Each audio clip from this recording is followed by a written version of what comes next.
Olá, queridos amigos da comunidade espírita Nova Era. Jesus nos abençoe.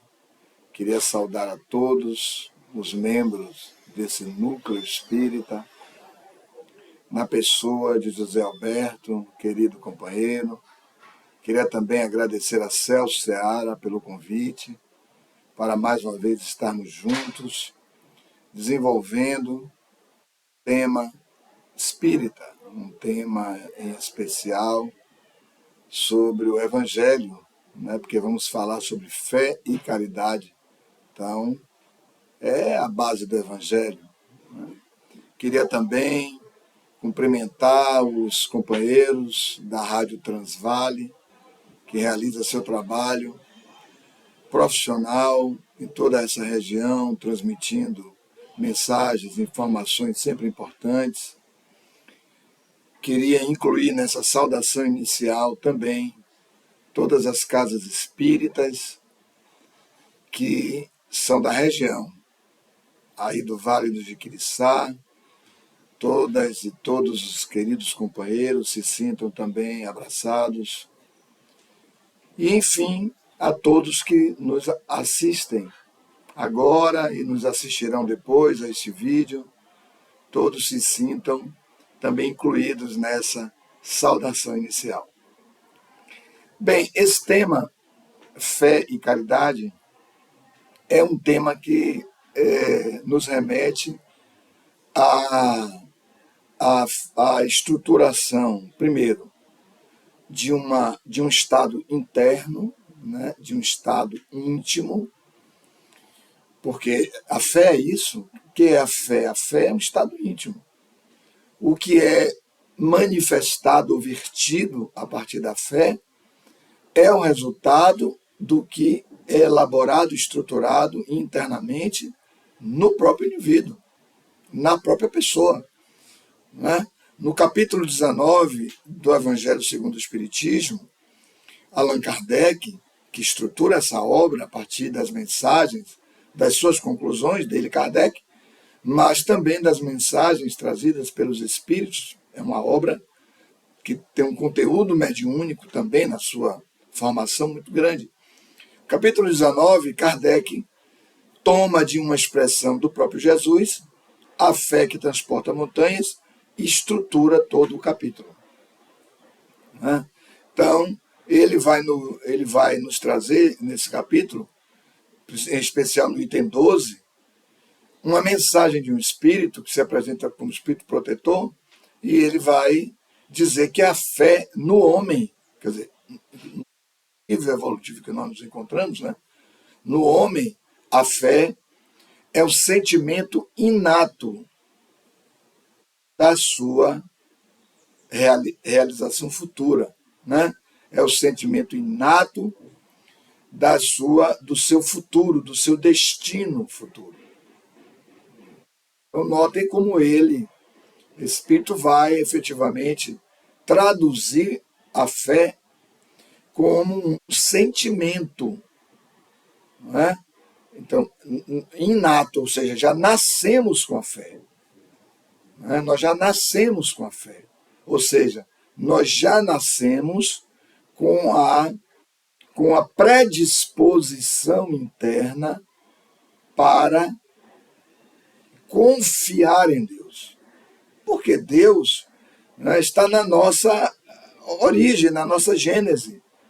Deus é o criador de tudo no universo. Né?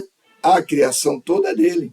Então não há como existir alguma coisa ou alguém, né, no caso um espírito qualquer, todos nós somos espíritos, que não tenha na sua origem, na sua gênese, Deus. Né? Então, notem que esse conceito é um conceito bem profundo, né? Ele é bem profundo, porque ele vai estabelecer uma relação de origem. De origem. Jesus diz isso em várias passagens. Né? Quando ele conta, por exemplo, a parábola do filho pródigo, ele vai dizer isso. Um pai tinha 2 filhos.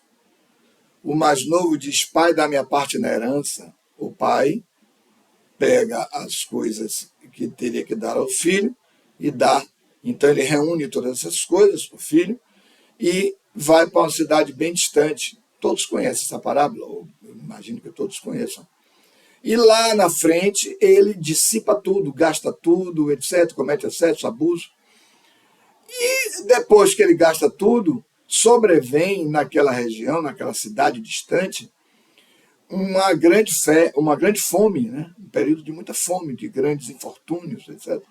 E então ele não tinha mais nada, então ele vai a um concidadão, quer dizer, uma pessoa daquela cidade, e diz, olha, eu não tenho mais nada e estou com fome. Ele diz, olha, meu amigo, eu não posso fazer nada por você. O que eu posso fazer é remeter você a comer com os meus porcos. E ele vai e come com os porcos. Mas depois de algum tempo, ele não está alimentado, né? Então notem como os elementos estruturantes dessa historinha, que é uma parábola, né? Uma historinha de fundo moral, né? Jesus já está dando a dimensão disso, né? De que muitas vezes quando nós nos afastamos de Deus, ir para uma cidade distante, quer dizer, se separar de Deus, por várias razões fazemos isso, né? E todas as vezes que fazemos isso, passamos a ter uma fome. Depois, quando ele está comendo com os porcos ali e ele não é alimentado, ele lembra, né, que quando ele estava na casa do pai, o servo mais simples era muito bem alimentado. E então ele conclui, veja, então ele conclui, pai, pequei contra ti, pequei contra Deus, já não sou mais digno de ser chamado teu filho.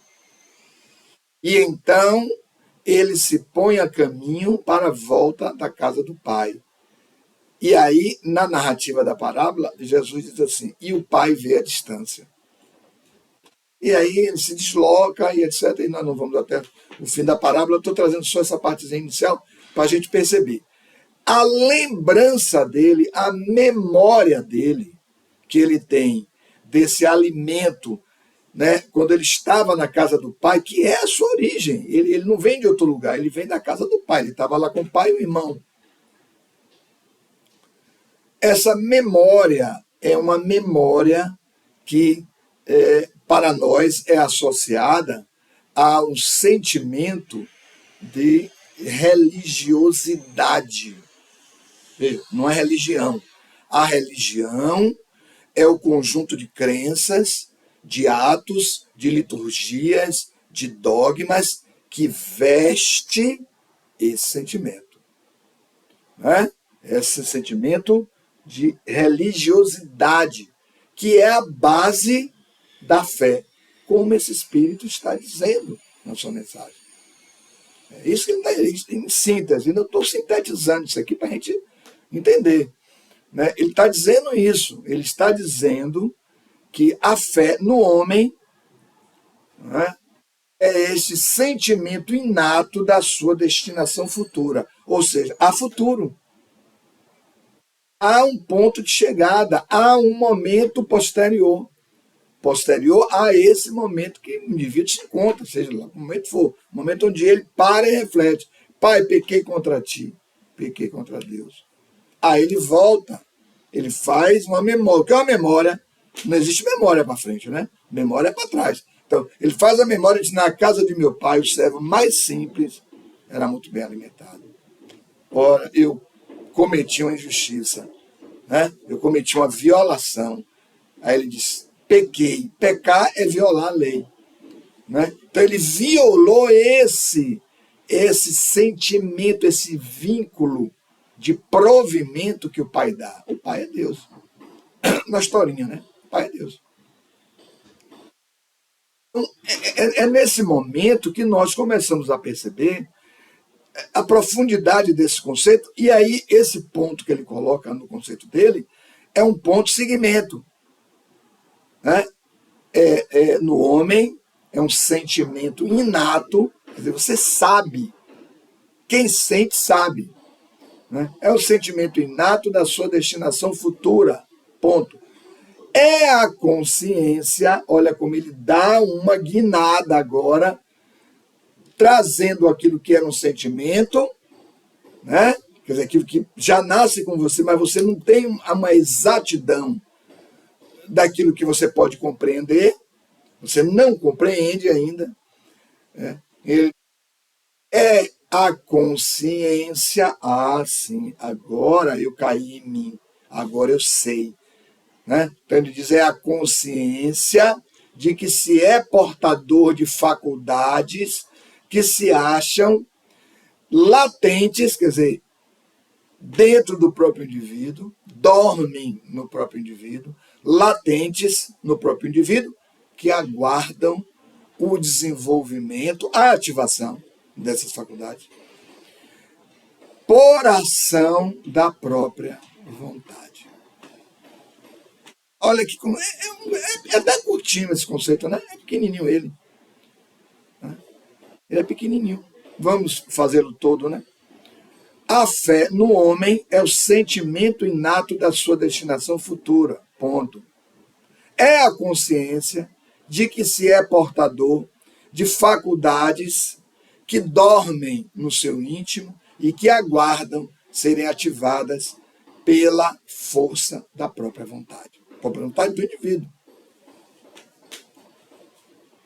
Então, amigos, a fé é muita coisa, né? Há outras elaborações de fé nesse capítulo 19 do Evangelho segundo o Espiritismo, que Kardec compila, junta essas mensagens. Eu aconselho todos lerem, porque o capítulo é muito rico. Né? Nós aqui não vamos nem transmitir praticamente nada do que há no capítulo.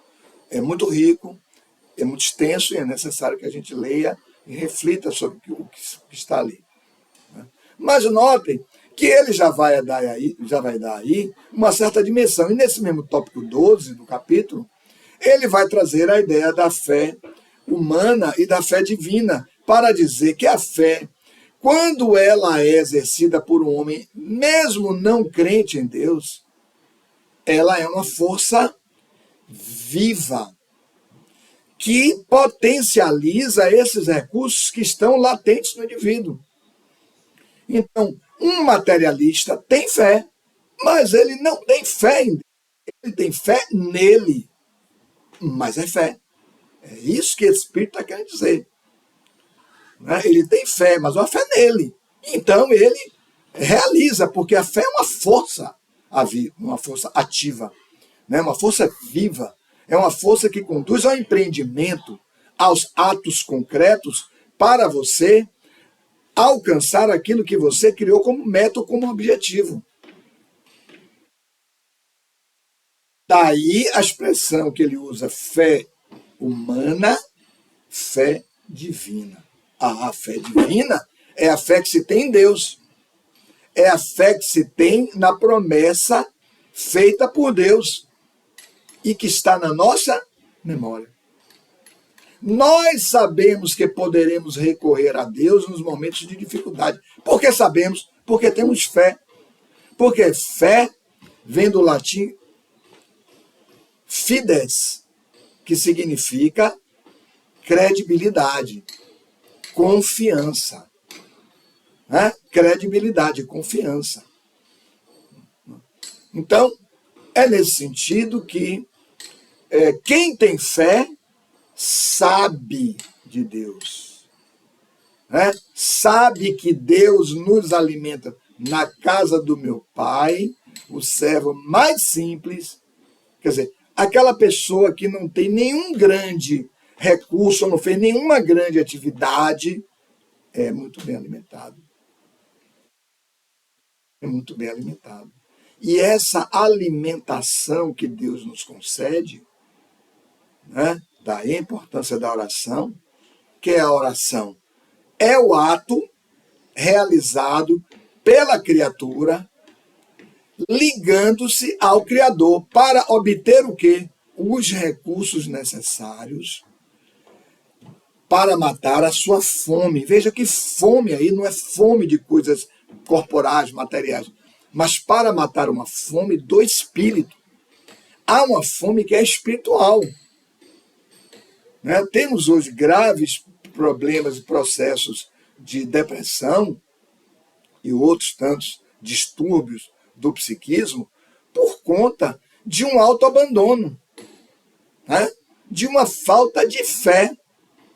Temos graves questões ligadas às ações autodestrutivas, pessoas que agem na vida de um modo a realizar atos contra si mesmas. Imagina, contra si mesmas, porque não tem fé.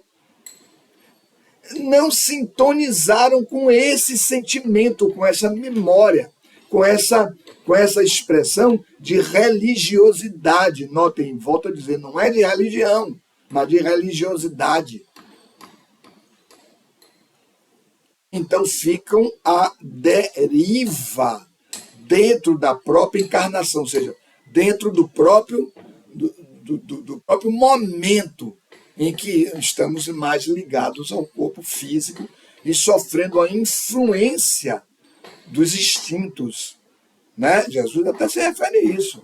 Orai e vigiai, para que não entreis em tentação.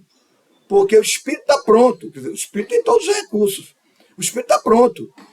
Como esse espírito, na mensagem do capítulo 19, vai dizer, olha, os recursos estão todos internamente, aguardando a ativação pela vontade. O espírito está pronto, mas a carne é fraca. Olha como Jesus diz. A carne é fraca. Né? Ou seja, a carne ela não tem a missão de desenvolver o espírito, não é missão da carne. Mas o espírito na carne, ele fica meio que segregado. Ele fica meio que ligado a uma base instintiva muito forte.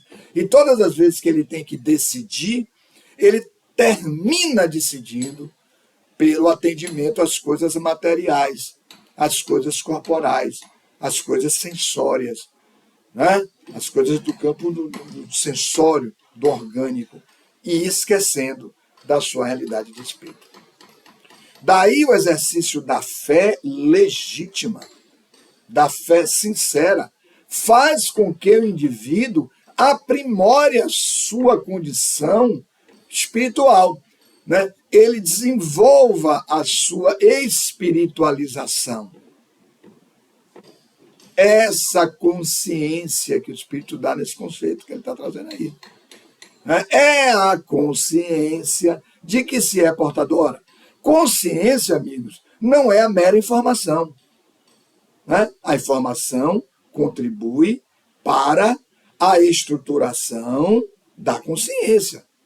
É óbvio, mas a consciência é aquilo que o indivíduo sabe, vive e aplica. Quando se diz, não, fulano é muito consciente, ele ampara o pai, ele ampara a mãe, ele ajuda A, B, C, D. Ele tem consciência. Ele não tem a informação, olha, ampare seu pai, ampare sua mãe, está lá nos 10 mandamentos, honrar pai e mãe. Né? Ame, não profira falso testemunho. A todo instante, as pessoas estão dizendo inverdade sobre outras pessoas. Está lá, 10 mandamentos, mais de 4.000 anos atrás, bem antes de Jesus. E hoje ainda continuamos dizendo coisas inverídicas sobre pessoas, fazendo juízos precipitados sobre pessoas. A gente não sabe o que aquela pessoa viveu para tomar aquela atitude, praticar aquele ato, você não sabe. Daí o próprio Jesus dizer, olha, não julgueis. E ele diz mais, não julgueis, ele diz mais, conforme julgardes, sereis julgados, com a mesma medida com que julgardes, sereis julgados. Né?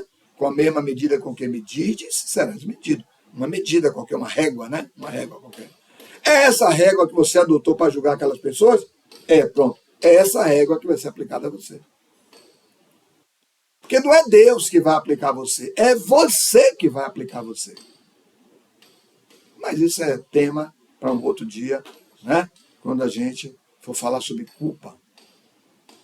Né?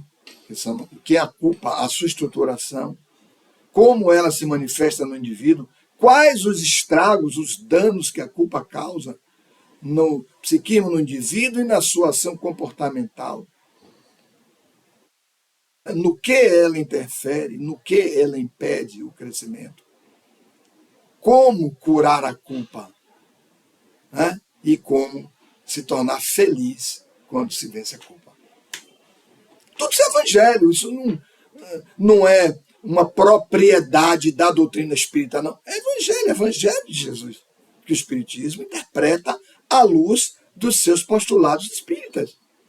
Deus, sob uma outra perspectiva, né? Não o Deus que nós estamos falando, um Deus punitivo, o Senhor dos exércitos, que pune um povo e persegue outro, ou um Deus que está encarcerado dentro de uma igreja, de uma crença, né? Olha aí a religião, dentro de uma crença, um Deus que é Pai de todos, que provê a todos e que criou tudo, e que assiste, quer dizer, assistir no sentido de dar recursos a todos. Esse é o Deus conforme o Espiritismo. Um Deus que é causa de todas as coisas.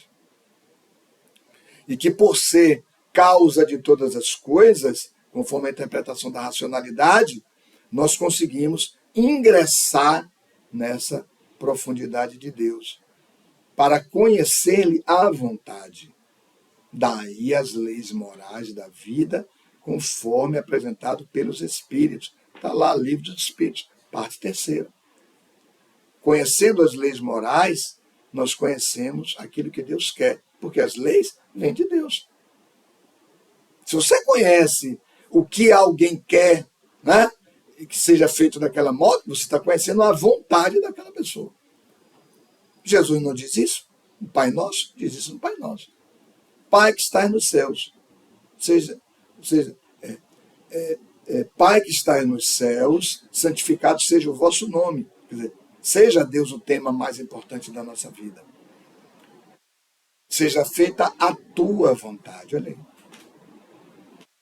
Assim na terra, quer dizer, no nível da encarnação, é o indivíduo falando e se relacionando com Deus, o próprio indivíduo. Veja, não tem nada a ver com as outras pessoas isso não. Questões de julgar, olha, ele não faz o que Deus manda, isso é uma questão da outra pessoa. Daí eu não julguei. Seja feita a tua vontade assim na terra, como ela está nos céus. Aonde? Que céus? Lá fora, na estrutura do todo poderoso, mas também nos céus, que está dentro de nós. Porque nós somos parte da criação. Ou Deus não está em nós? Né? Mas uma das leis dele é permitir que sejamos livres. Né? Então, temos o livre arbítrio. Escolhemos como queremos chegar a ele. Às vezes retardamos essa marcha, com equívocos, né, praticando atos injustos, graves, etc. Mas é a escolha de cada pessoa, é a escolha de cada espírito nessa trajetória para ele. Aqueles que têm fé são aqueles que, de alguma forma, lançam luzes nesse caminho. Por isso, nesse capítulo 19, vocês vão encontrar uma expressão que vai dizer que a fé lança luzes, a fé promove lucidez. Luz aí é luz de lucidez para o entendimento. E então o indivíduo percebe, compreende o que? A obra. Compreende o que Deus quer. Como a obra foi estruturada. Percebe que em todo o universo existe uma ordem e que esta ordem estabelecida no universo é garantida pelas leis morais da vida, leis que regem a vida. E então o indivíduo vai se ajustando a essas leis à medida que ele vai se desenvolvendo ao longo das encarnações. Quanto mais lucidez tem alguém, tanto mais percepção e entendimento de todo esse mecanismo tenha um indivíduo, tanto mais ele está próximo de Deus. Tanto mais ele assimila este sentimento que Deus pôs no coração de todos. Mas que às vezes, com a atuação do nosso intelecto, nós terminamos anulando o sentimento. É a questão da caridade. Muitas vezes nós temos um impulso de realizar algo por alguém. Este impulso de realizar algo por alguém é o resultado da ação de uma lei chamada lei de amor. Senhor, qual é o maior mandamento da lei? Jesus interrogado. Ele diz, ama. É o maior mandamento. Claro que ele separa. Ama a Deus sobre todas as coisas, de todo o teu espírito, de todo o teu coração, de todo o teu entendimento. E há um segundo mandamento que é semelhante ao primeiro, mas que é amor. Ama o próximo como você se ama. Mas o maior mandamento, voltando, é ama. Então, este impulso que a lei traz para amar, para amparar, para acolher. Às vezes, nós priorizamos, estamos tão sequestrados pelo intelecto, que nós anulamos a ação desse impulso. Queremos fazer, mas não conseguimos. Quantas vezes pessoas são, por assim dizer, de certo modo, sequestradas por determinadas crenças, entendimentos. E esses entendimentos, que podem ser religiões, né, ou pode ser um posicionamento materialista, não permite que o indivíduo ame plenamente. É o mais comum que acontece. Então, eu não vou amar uma outra pessoa ou auxiliar uma outra pessoa porque ela tem uma outra crença. Imagina. Porque ela tem uma outra crença. Né? Então, as crenças são escolhas pessoais que Deus permite. Um dia nós só teremos uma única crença, vivência, que é o amor. Só. As religiões amparam, auxiliam, mas às vezes é necessário perceber que um dogma, que uma orientação, ela pode se tornar um obstáculo para um sentimento e para uma lei que é natural. Amparar, acolher, ajudar. Notem, quando Jesus conta a parábola do bom samaritano, lembram da parábola? O samaritano, ele não pergunta ao indivíduo que está caído na estrada, que foi tomado por assaltantes, qual é a crença dele. O samaritano tinha sua própria crença. Tanto que ele se separava dos judeus. Né? Ele se separava dos judeus. E Jesus, porque amava muito e sabia da sua função, da sua missão, ele vai até a terra dos samaritanos, ele vai a Samaria. Lembra dessa passagem? Ele vai a Samaria. É como se ele quisesse dizer assim, olha, eu preciso levar a mensagem a estes também. Porque a mensagem que ele levava era uma mensagem da lei natural. A lei de amor, a lei natural. Não tem nada a ver com crença. Do que eu sei que não é o nosso tema de hoje, mas nessa mesma passagem, Jesus vai dizer que primeiro passa o sacerdote, olha, não faz nada.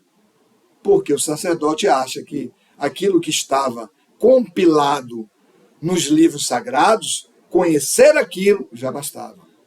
Vai embora. Passa o doutor da lei, que é aquele que interpreta a lei, aplica a lei, conhece a lei, olha, mas não faz nada. Para eles estão justificados pelo fato de terem a informação.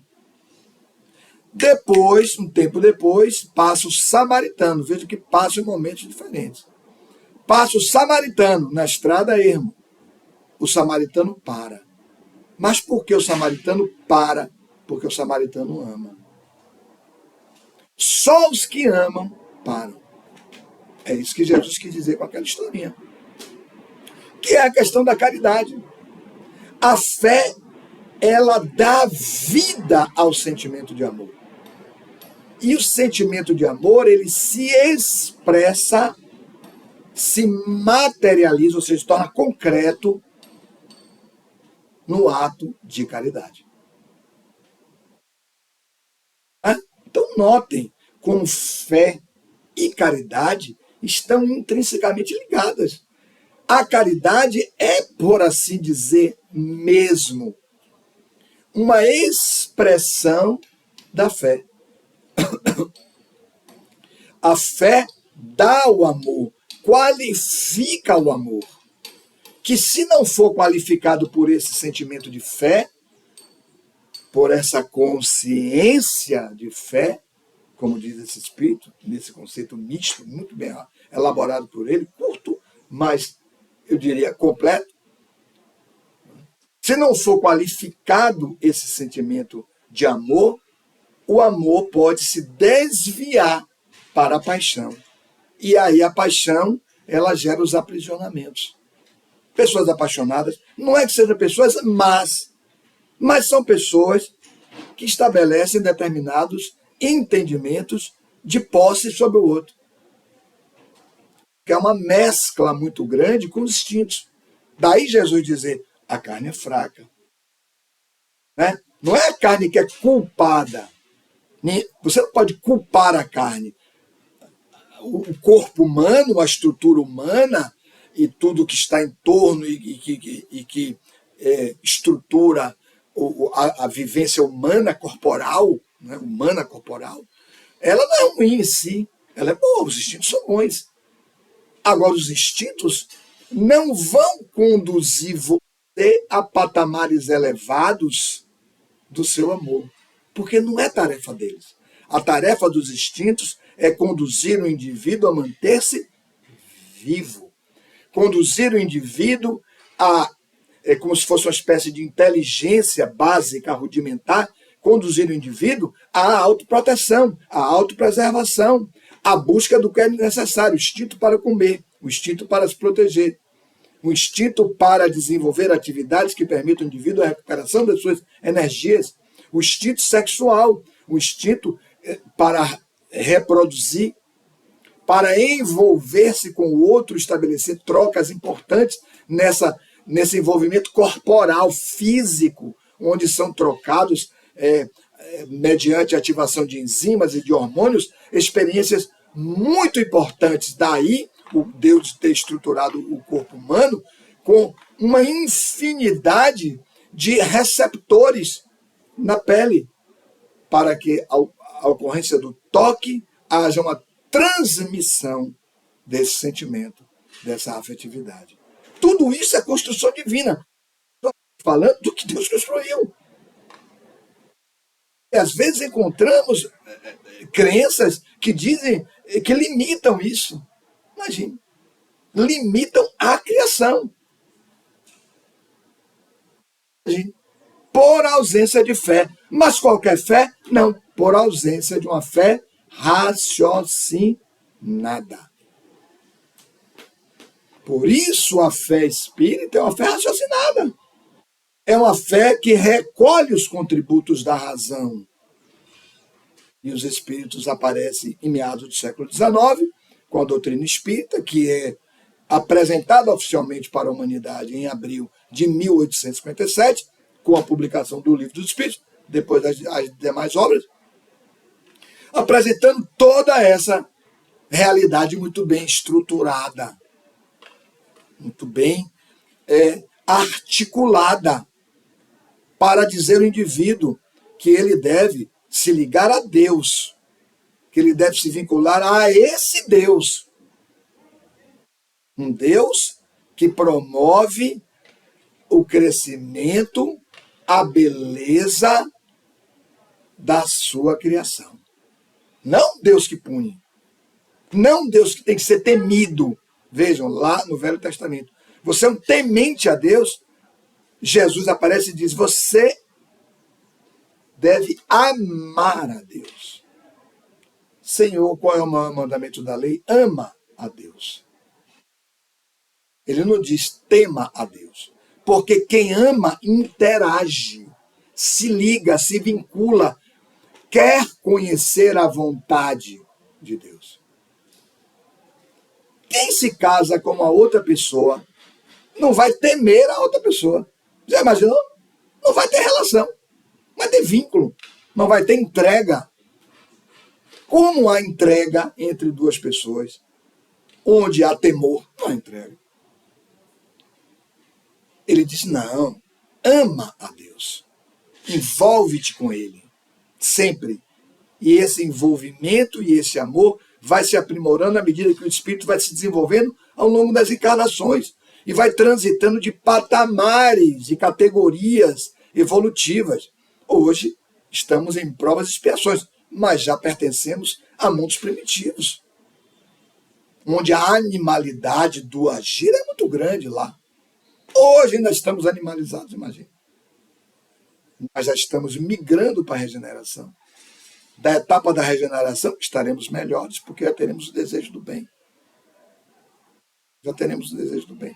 Então, migraremos para a regeneração, após a regeneração, para mundos felizes, ou seja, estados íntimos muito mais aprimorados no bem, na paz, no amor, no belo, no ético. Onde estão esses espíritos mais elevados? Nesses mundos. Nessas estruturas planetárias que correspondem em vibração, em energia, ao refino do amor que eles têm, ao refino dos atos do bem que eles praticam. Porque Deus leva as suas criaturas à compatibilidade com os estados e as conquistas que realizaram. Jesus diz isso, a cada um segundo as suas obras. É o mérito da obra. É o mérito do investimento que o indivíduo faz em si mesmo a partir do amor que ele elege como o guia da sua vida. E a caridade como o ato a ser desenvolvido e praticado constantemente. Isso aí. Fé e caridade são termos de uma mesma realidade. Daí, na questão 886 do Livro dos Espíritos, Kardec perguntar o que significa caridade segundo Jesus a entendia. Os Espíritos não dão uma resposta longa, não. A resposta é muito curiosa. É uma resposta baseada em 3 núcleos de ação ou de vivência. Porque a ação é o resultado da vivência, ou seja, do estado íntimo do próprio indivíduo. Aquilo que o indivíduo vive. Digo mais, aquilo que o indivíduo é. Aquilo que o indivíduo passa a ser, porque escolhe ser. O bem, a gente escolhe o bem. O bem está por toda parte, mas às vezes não vemos. É necessário lucidez para ver. Uma doença, às vezes, é um bem, mas não queremos. Mas é o único remédio necessário naquele momento evolutivo para todos nós, naquela situação que nós nos encontramos, para dar um freio na gente. Tem que frear o homem. Um período doente, depois ele recupera a saúde. Novas elaborações são feitas. Novas elaborações são feitas. Novas conquistas são realizadas. E pela ação da fé, nós conseguimos vencer e superar determinados vícios. Porque os vícios, que são os vícios? São estagnações morais do próprio indivíduo. O vício de beber, no fundo, beber não tem muito significado. Ele é apenas uma expressão autodestrutiva. Fumar, beber, cometer desregramentos sexuais, se colocar em situações de perigo, as pessoas são viciadas nisso. Há esportes que são chamados esportes de alta performance, não sei o quê, são perigosíssimos essas coisas. Mas o processo é autodestrutivo. São, na realidade, os vícios são, na realidade, processos de fuga. Fuga do quê? Fuga moral. Não. Mas a fé, que é essa lucidez ampliada sobre o caminho que nos conduzirá à meta, é que ele diz no seu conceito, a fé é o sentimento inato da nossa destinação futura. A meta, há um destino futuro. Esse destino futuro é um encontro com Deus. Esse é o nosso futuro. Mas é preciso laborar, trabalhar para chegar a isso. E nesse trabalho, a fé tem grande importância porque ela lança luz e ela é força ativa que vai fazer com que a gente, à luz do amor, amor, fé e caridade. Né? Vai fazer com que a luz do amor a gente vá diluindo essas paixões, vencendo esses apegos que nos paralisam em determinados medos. O medo, amigos, é um capítulo à parte para ser estudado.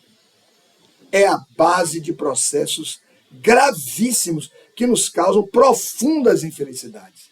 É o medo. Mas só temos medo porque não temos fé forte, ativa, a fé que sustenta, a fé que envida concretamente o esforço para romper a barreira do medo e fazermos as conquistas para mais além daquilo em que o medo impedia da gente ver.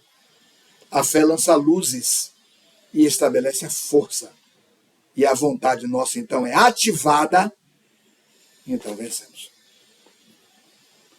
Então, na questão 886, voltando, Kardec pergunta isso. O que é a caridade segundo Jesus a entendia? Eles trazem 3 núcleos de conduta e de vivência. Benevolência para com todos. Benevolência é o quê? O sentimento do bem, o desejo do bem. Para alguns, pai, mãe, irmão, filho, são os nossos. Não. Para com todos. Parábola do bom samaritano. Samaritano para, porque o samaritano ama, porque o samaritano é benevolente. Da benevolência, nós vamos tirar também a beneficência, que é o ato do bem mediante a entrega de coisas que o outro necessita. Coisas da vida, né? Bens de utilidade da vida, o remédio, o agasalho, o alimento, né? Todas essas coisas que são concretas. Atribui-se a isso a expressão beneficência. Daí, sociedades, núcleos, instituições que têm essa expressão beneficente, beneficência, dão coisas, dão amparo, prestam serviços, etc. Mas a base da beneficência é a própria benevolência, é o sentimento do bem, é o desejo do bem, é o bem querido, é o bem desejado, porque o bem é restaurador. Né? O bem restaura, né? O bem resgata o outro da sombra, da treva que ele vive, ou da dificuldade material em que ele está encarcerado naquele momento. Né? Mas toda alma é luz, todo espírito é luz. Apesar de, naquele momento, ele está, por exemplo, envolvido numa treva pessoal. Né? Numa treva pessoal. Mas se você tem fé e realiza a caridade com a fé, com o auxílio, não é só dar coisas ou ir dizer algumas poucas palavras. Não. Claro, já é uma atividade meritória. Você parar todos os seus afazeres para auxiliar alguém, é óbvio. Alguém que está numa dor, alguém que está numa angústia. Não precisa ser coisas materiais, mas numa angústia já é muita coisa.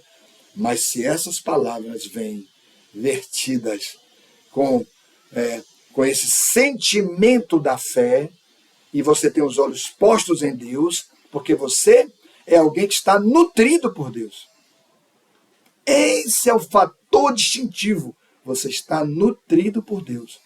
O que você disser, você diz do seu coração, que é um coração que está ligado ao coração de Deus. E Jesus é o nosso grande intermediário, né, entre nós e Deus. Então você está ligado a Jesus. Então a sua palavra tem uma vibração muito mais restauradora e transformadora do outro. Aí eles dizem, benevolência para com todos. Né? Benevolência. Bene, né, do latim bene, bem, bene é bem. Mais volare, vontade. A vontade do bem. Benevolência para com todos. Indulgência para com as imperfeições alheias. O que é indulgência? É uma espécie de compreensão no campo do sentimento. Pessoas que são difíceis, você tem indulgência. Pessoas que são ácidas, você tem indulgência.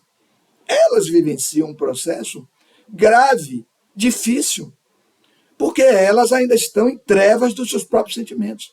Não têm fé, não projetaram luz sobre o seu próprio caminho, porque ainda não vem a meta.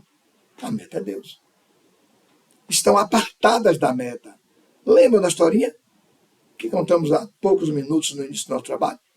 O indivíduo toma tudo que tem do pai e vai para longe, se separa.